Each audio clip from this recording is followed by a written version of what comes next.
할렐루야, 반갑습니다. 행복한 사람들의 스토리가 있는 스토리 월십 행복 토크에 오신 여러분을 진심으로 환영합니다. 김종훈 목사입니다. 반갑습니다. 안녕하세요. 저는 김은규 목사입니다. 예, 진짜 반갑습니다. 야, 오늘 진짜 지난주에 따끈따끈하게 말씀을 전해주셨던 김승훈 목사님인데 사실은 지금 특세 한가운데 지금 인터뷰를 하거든요. 그렇지만 여러분은 특세가 마치고 나서 보게 될 터인데 김승훈 목사님 모셨습니다. 박수로 모시겠습니다. 안녕하세요. 와, 일단 우리 목사님 요 카메라 보시고 우리 성도님들께 먼저 인사 말씀 한번 부탁드리겠습니다. 예, 여러분 축복합니다. 그 월십, 토크 월십이라고 또 예. 인생의 월십이라고 들었는데 예. 우리의 삶이 월십 하나님께 예배드리는 삶이 되기를 간절히 바라고요. 이러한 그 스토리가 들릴 때마다 그 주인공이 우리 자신이 아니라 우리 안에서 또 역사하시고 또 우리의 예배를 받으시기에 충분하신 하나님께 포커스가 돌려지기를 바랍니다. 예.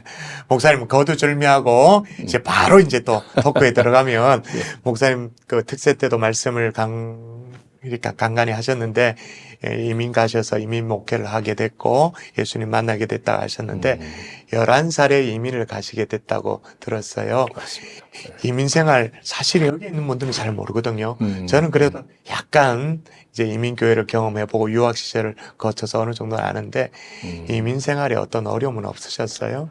예, 그 미국을 이제 보통 방문을 하면은 굉장히 좀 로맨틱한 그 아이디어가 있는데 이민자들은 결단코 안 그럽니다. 예, 살아야 되니까 단위로 가는 관광객들은 그럼요. 예. 다 좋아 보이는데 산다는 것이 다른 문화 또 다른 배경 예, 예. 또 완전히 언어도 잘 안 되는 곳에서 네네. 살아간다는 것은 보통 어려움이 아니죠. 예, 예. 저희 경우에도 이제 부모님의 경우 한국에서는 그래도 잘 나가신 부모님이었는데 네. 완전히 바텀업에서 시작되신 그래서 아버님도 어머님도 그렇게 참 그 밑바닥에서 시작하신 케이스가 되었고요. 직종 자체도 달라지잖아요. 맞습니다. 한국에서는 네. 화이트 칼라였다 할지라도 이민 가면 다림질 해야 되고 뭐 그죠? 그럼요. 풀 청소해야 되고 그래서 참 그 부모님들의 그 고생하는 모습을 보면서 자랐기 때문에 그러셨군요. 감격과 감사는 또한 있습니다. 아, 어떻게 보면은 편한 데서 자란 아, 아이들에게는 없는 그런 감격과 감사가 있죠. 부모님에 대한. 그렇구나. 야, 부잣집에서 효자 안 난다는 말이 있잖아요. 그렇죠. 근데 어떤 의미에서 목사님께서 이민 생활의 어려움들을 겪으면서 부모님이 고생하시는 걸 보면서 부모님을 향한 감사와 감격도 있게 됐다. 그렇게 말씀하신 것 같네요. 그죠? 맞습니다. 이민 목회는 어떠셨어요? 예, 이민 목회는 뭐 저한테는 이민자로 자랐기 때문에 초등학교 4학년 때 이민을 갔죠. 예, 예. 그래서 뭐 미국에서 자란 저의 배경 또 이민자의 생활이 저의 DNA였기 때문에 이민 목회는 저한테는 아주 그 당연하고 자연스러운 목회였습니다. 그리고 어떻게 보면 지금까지도 이민자들에게 말씀을 전할 때 이 코드가 제일 잘 맞아요. 그러시군요. 한국에서 우리 경산중앙교회한테도 죄송한 게 예. 모르겠어요. 코드가 맞았는지 모르겠는데 예. 저는 적어도 물론 이제 한국에서도 14년 살았기 때문에 이제는 뭐 마음과 마음이 충분히 통하지만 네네. 그 이민자들 또 미국 가서 이민자들을 향하여 말씀을 전할 때는 이 깊은 데서 우러나오는 뭐 그 감정이 있죠. 그렇군요. 왜냐하면 자랐기 때문에. 그렇구나. 그래서 뭐 이민 목회는 저한테 자연스러웠습니다. 이 미국에서 우리 목사님께서 생활하시면서 우리 가족들과 생활하셨는데 어떻게 보면 이 미국에서의 신앙생활이 참 쉽진 오늘 않으셨을 거라 잠깐 생각되는데. 말씀하셨잖아요. 네. 그죠? 불교 맞아요. 집안에서. 맞아요. 예, 맞아요. 그럼 가족들을 어떻게 좀 이렇게 전도하시게 되었고 신앙생활 하시게 되었는지 한 번 더 말씀해 주시면 어떨까요? 저는 아마 그 한국에 있었으면 예수님을 안 믿었을 수도 있고 그래요? 왜냐하면 가족들이 전혀 네. 교회 배경이 없었기 때문에 네네네. 그랬고요. 그리고 또 편안하게 살았어요. 그랬기 때문에 이렇게 꼭 하나님이 필요하다라고 느끼지 않았을 것 같아요. 뭐 모르죠. 뭐 근데 느낌이 그런데 도리어 이민 생활을 하다 보니까 부모님들이 뭐 투자 앞두시고 그쵸. 그러면 아이들은 뭐 아주 외롭게 자라야 됐죠. 네. 그런 면에서 저는 그 중학교 1학년 때 처음으로 교회를 다니게 되었고, 뭐냐면 친구들이 교회를 한번 가자 했을 때, 물론 미국 교회를 갈 수도 있었지만, 아무래도 이제 그 코리안 커뮤니티가 있는 곳에 한번 이렇게 소개를 받으니까 너무 따뜻하더라고요. 미국 친구들한테 느낄 수 없었던 아주 진한 그 한국인의 정이 있었고, 또 한국 음식이 있었고, 또 한국 예쁜 누나들이 있었고.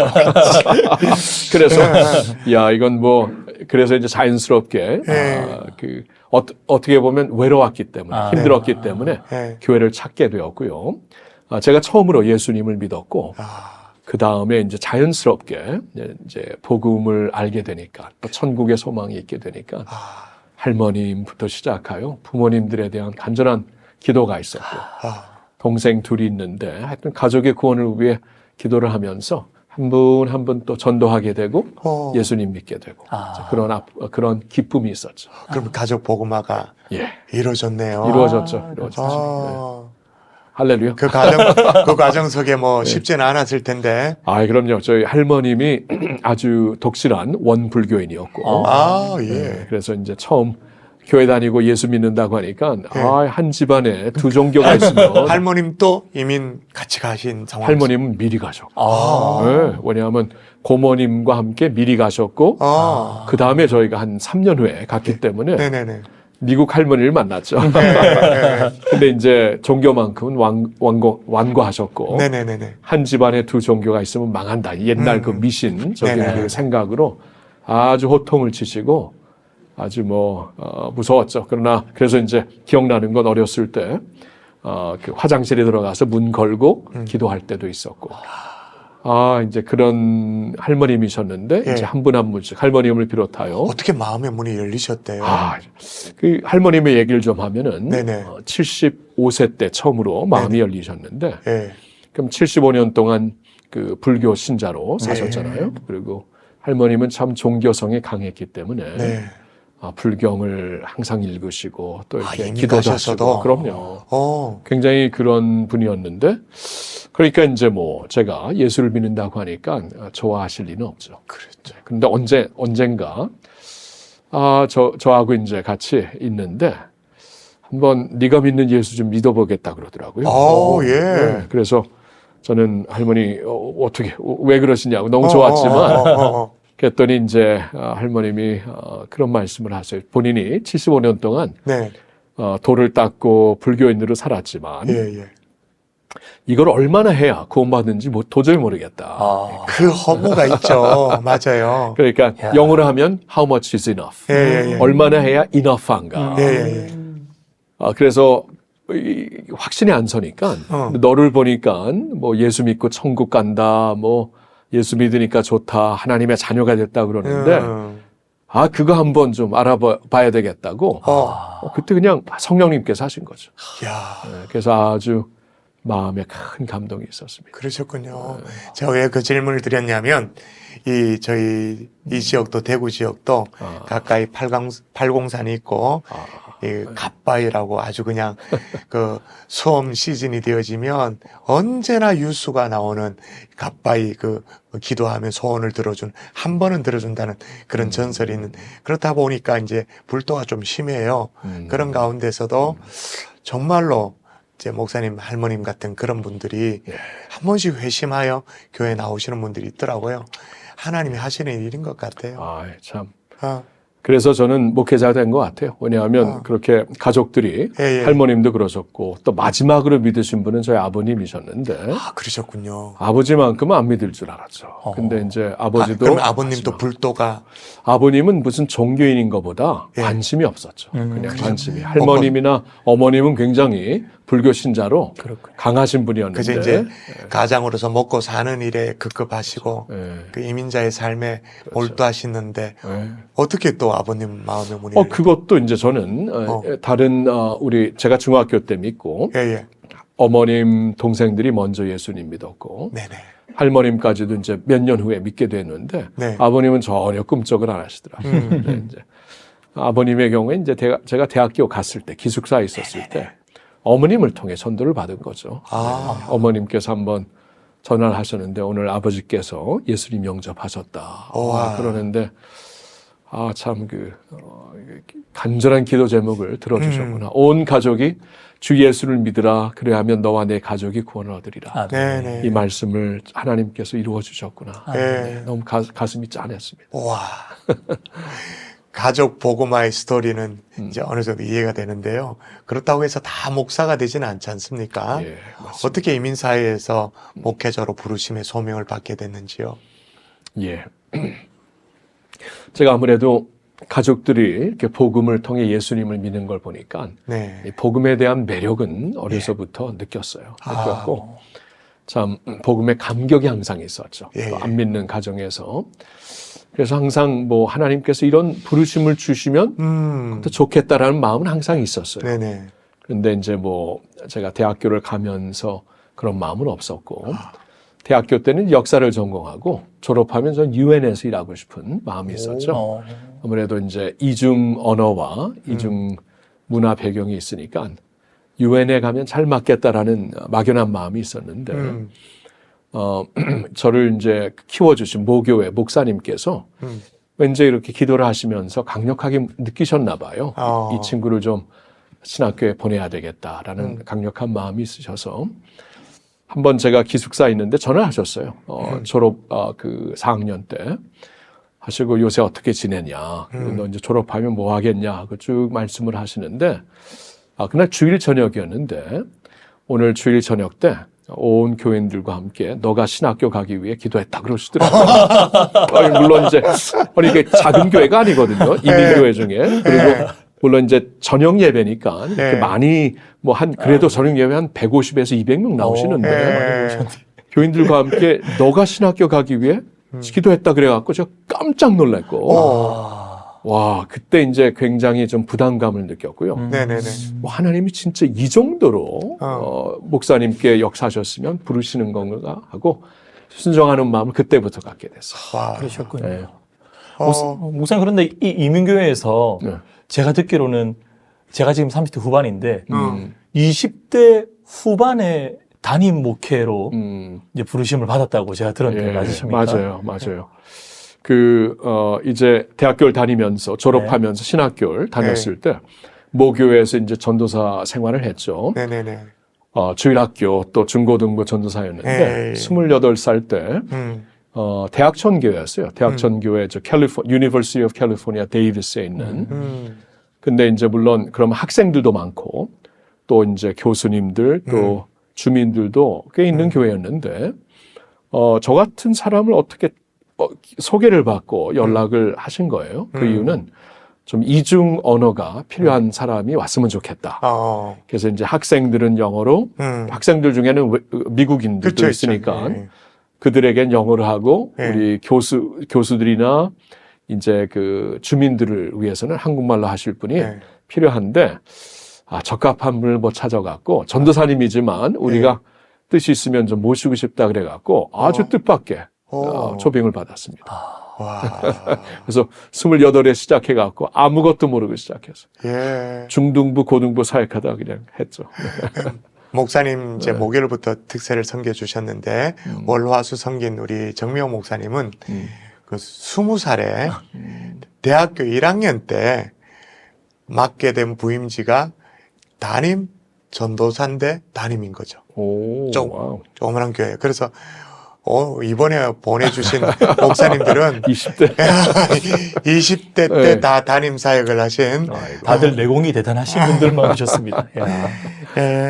그래도 이민 목회 참 어려움이 있었을 텐데요. 그 이민 목회 좀 얘기도 좀 해주시면 어떨까 싶습니다. 아마 이제 저도 어려웠지만 교인들은 더 힘들었을 거예요. 모르니까. 예를 들어 갖고 이제 한 번도 장례식을 안 해봤는데 네네네. 뭐 담임을 하니까 해야 되잖아요. 결혼식도 한 번도 안 해보고 뭐 누구한테 트레이닝도 안 받고 그러면서 아직까지도 뭐 아주 많은 그 실수도 하고 막 결혼은 시켜놓고 반지는 교환 안 하고 뭐 그런 적이 많이 있었어요. 선포도 안 하고 끝내버리고 하여튼 그런 일도 있었지만 아무래도 이제 목회라는 것은 영혼을 다 이제 쏟아부어야 되는 사역이니까 힘들죠. 힘들고 그만큼 또 몸에 예. 부작용이 있을 수 있고 목사님도 최근에 예, 예. 암투병을 하셨다고 얘기 들었고요. 저희 경우에는 2007년도에 아내에게 좀 암이 왔고 그 유방암. 스토리가 있으시죠. 예, 그래서 참 그런 아픔이 있었는데 참 하나님의 은혜는 더 컸던 것 같고요. 예. 또 이제 또 한때는 좀 리더십과 큰 그 마찰이 있어가지고 네. 공황장애. 그때는 공황장애가 뭔지도 몰랐는데 네네. 그때야 처음으로 공황장애를 알게 되었을 때 20년. 목사님이요? 그럼요. 네. 오. 그때가 한 2001년도였기 때문에 네네네. 그리고 이제 꽤 갔어요. 꽤 네. 갔는데 그때는 지금은 이 공황장애가 굉장히 좀 알려진 그쵸, 그쵸. 네, 뭐 병이 되었지만 그때는 몰랐어요. 사람들이. 그래서 막 심장이 터질 것 같은데 병원에 가보면 심장에 이상이 없다 그러고 막 참 그리고 막 자살 충돌이 일어나고 그러니까 저는 굉장히 긍정적인 사람이고 낙관적인 그렇죠. 사람인데 예. 갑자기 사람이 그렇게 되고 그러니까 지금은 이제 공황장애로 알고 있는데 그때는 몰랐죠. 이제 그런 아픔도 있었죠. 그런데 그런 가운데 어떻게 강단에 서서 설교를 하시고 예, 맞아요. 하셨어요? 맞아요. 참 그때는 그 계단 하나하나 올라가는 게 두려움일 텐데. 그리고 어쩔 때는 그 예배 중간중간에 예. 그러니까 일부 예배 마치고 밖에 나가서 심호흡하고 다시 들어와서 2부 하고 어쩔 때는 설교 도중에 예. 죄송합니다 하고 가서 심호흡하고 다시 나오고 그런 거 어려움이 있었지만 우선은 그냥 깡으로 한 것 같고 모르니까 그냥 하나님의 믿음으로 하겠습니다 하고 한 거였고 그럼 목사님이 2001년도에 그렇게 그러셨으면 네. 남가주 오셨을 때 전이었죠. 전이. 전에도 그랬고 남가주 사랑의 교회 와서도 그랬고 그러니까 2001년도에는 이제 제가 필라델피아에서 예, 예. 사역할 때 그런 일이 있었고 남가주에 와서도 한 2005년도 6년도에 제가 그런 남가주 일이 사랑의 있었고. 교회 네. 사역하시는 목사님 모습을 뵀었는데 예. 그러면 그게 내재된 그런 걸 갖고 네. 사역하셨다는 거네요, 그죠? 그렇죠. 물론 이게 이제 4년 동안 계속 간 건 아니었는데 예, 예. 2001년도에 한 반년, 아, 2005년 6년도에 한 1년 예. 좀 있었어요. 네. 그러셨구나. 예. 그 힘들었지만 예, 돌아보니까 참 하나님의 은혜가 있었던 게 그 목양의 마음을 주시더라고요. 그러셨군요. 왜냐하면 저는 도저히 예수 믿는 사람들이 왜 죽겠다는 말을 하는지도 몰랐고 솔직히 네네네. 이 그 우울증에 빠지는 것도 몰랐고 이 기쁨이 이 복음의 기쁨이 있고 감격이 네네네네. 있는데 아프니까 성도의 신음소리가 들리더라고요. 그래서 그런 면에서는 참 감사했고 그 아내의 투병을 통해서 성도의 그 아픔을 이제는 뼈로 느꼈죠. 그냥 머리로 느끼는 게 아니라 그래서 이제 그런 면에서는 저를 이제 목회자로 키우시는데 하나님이 아픔을 사용하시더라고요. 네. 목사님, 그럼 필라델피아 지역의 교회에서 남가주 사랑의 교회에서 이제는 한국 교회로 오시게 되는데 맞아요. 네. 이거는 또 역이민인 거잖아요. 맞아요. 네. 그냥 어디 옆집 이사 가는 게 아니고 사역지로 옮기는 게 아니고 이민을 한 번 더 하는 셈인데 할렐루야 청빙 과정 속에 하나님의 어떤 특별한 부르심이 있으셨는지요? 예. 남가주 사랑의 교회는 참 예배의 영광, 사역의 영광이 있는 교회라서 예. 힘들었지만 네네네. 떠나고 싶은 마음은 전혀 없었고요. 네네. 그리고 제가 이민자로 쭉 자랐기 때문에 저의 비전은 이민교회를 섬기고 또 이민교회를 통해 미국 교회를 부흥케하고 세계 선교를 하는 게 제 하나님이 허락하신 제 아내의 비전이었는데 예. 2008년도가 지나면서 2009년도가 시작됐을 때 네. 이 할렐루야 교회에서 장로님들이 좀 오셔갖고 얘기를 하셨는데 예. 저는 전혀 마음이 없었기 때문에 잘 보내드리면서 그런 마음 없습니다 하고 그랬는데 굉장히 좀 나름대로 할렐루야 교회에서는 이제 장로님들이 좀 40일 금식 기도를 하면서 본인들이 그냥 결정한 게 아니고 그냥 금식 기도를 하면서 한 명으로 기도응답을 받고 결정을 했다 그래서 본인들은 그냥 기도 더 하라는 마음을 갖고 포기하지 않겠다 그러더라고요. 그러면서 한 1년이 더 지나가지고 1년이 지났는데도 이분들이 계속 기도하는 모습을 보이니까 아내하고 함께 그래도 기도는 한번 해봐야 되겠다. 이제 그런 마음을 좀 갖게 되었는데요. 네네네. 1년이 지나면서 이제 기도를 한 게 어떻게 말하면 기도를 한 게 이제 잘못된 일이죠. 기도 안 했어야 되는데 기도를 하니까 이게 하나님께서 마음을 그냥 이건 뭐 그 옵션의 그 선택의 이슈가 아니라 순종의 이슈다. 순종의 요소기 때문에 선택을 하는 요소를 준 게 아니니까 그냥 순종 그런 마음을 주셔갖고 또 그 마음을 받고도 기도를 한 거의 7, 8개월 하고 그때쯤 되니까 하나님께서 강권적으로 인도하시는구나. 예스를 하고 그래서 이제 떠나게 됐을 때 그러니까 2년 동안 기다려 주신 거죠. 미리 결정하고 그렇군요. 할렐루야 교회에서. 그렇군요. 그래서 이제 그런 모습도 참 아름답죠. 그냥 과정을 통해서 누가 될 건 게 아니라 기도하는 가운데 40일 동안 기도하시고 금식 기도하시면서 딱 결정하셔갖고 그냥 본인들도 순종한 거고 저도 순종한 그런 거죠. 야, 오늘날 한국 교회에 담임 목회자 청빙이라는 단어는 사용하지만 청빙이 사라졌지 않습니까? 다 선발이지. 예, 근데 진짜 청빙이 된 거네요. 예, 참 할렐루야 교회 놀라웠어요. 궁금하시죠? 네, 안 그래도 목사님 지금 심호하시는 지금 할렐루야 교회만의 특별한 어떤 사역이라든지 이런 모습들이 좀 궁금한데 목사님 지향하시는 특별한 목회라든지 사역을 좀 소개해 주실 수 있으실까요?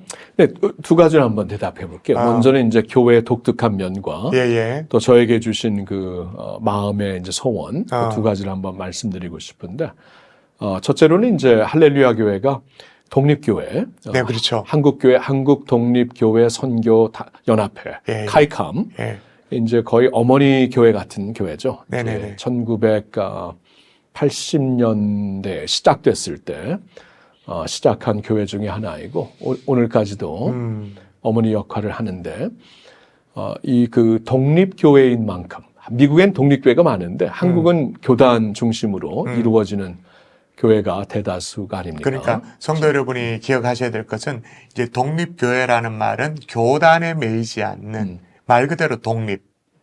맞습니다. 네.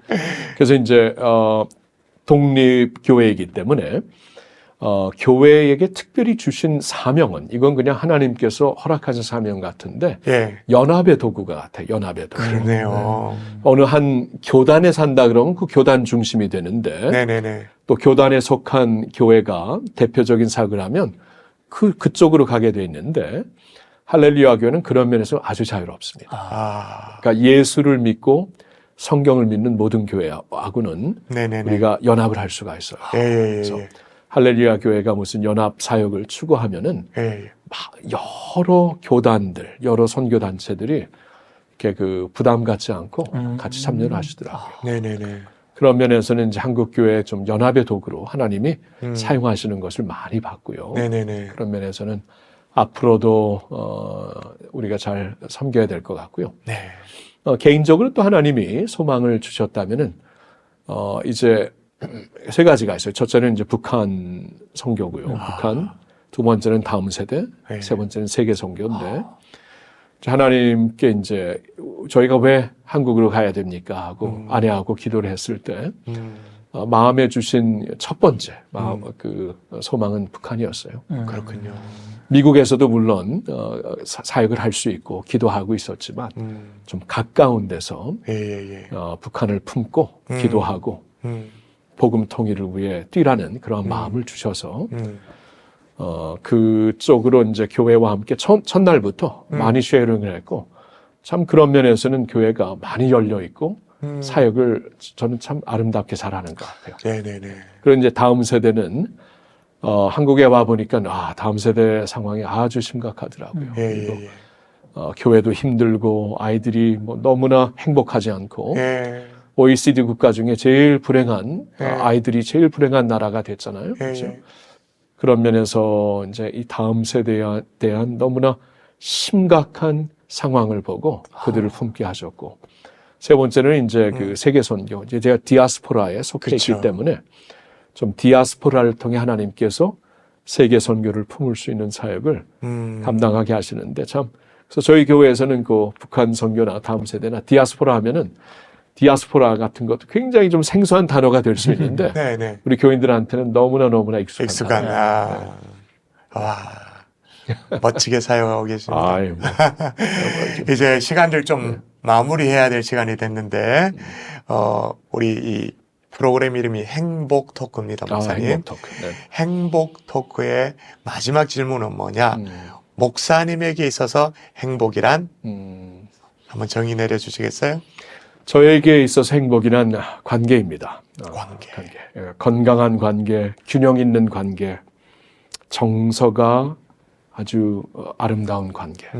하나님과의 관계이고 일과의 관계인데 가장 가까운 이웃은 뭐 저의 경우는 저희 아내고 가정이고 그리고 또 허락하신 교인들이고 네. 관계가 건강하면 몸이 건강하고 마음이 건강하고 행복해진다. 저는 그렇게 봅니다. 와, 행복이란 관계이다. 이번 특세 기간 동안 목사님의 메시지를 통해서 우리가 이미 다 느끼게 됐죠. 이제 마무리해야 될 시간입니다.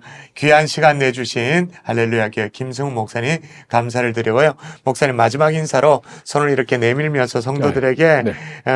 주 안에서 그러면 행복하세요 이렇게 하면 됩니다. 네. 주 안에서 주 안에서 행복하세요. 행복하세요.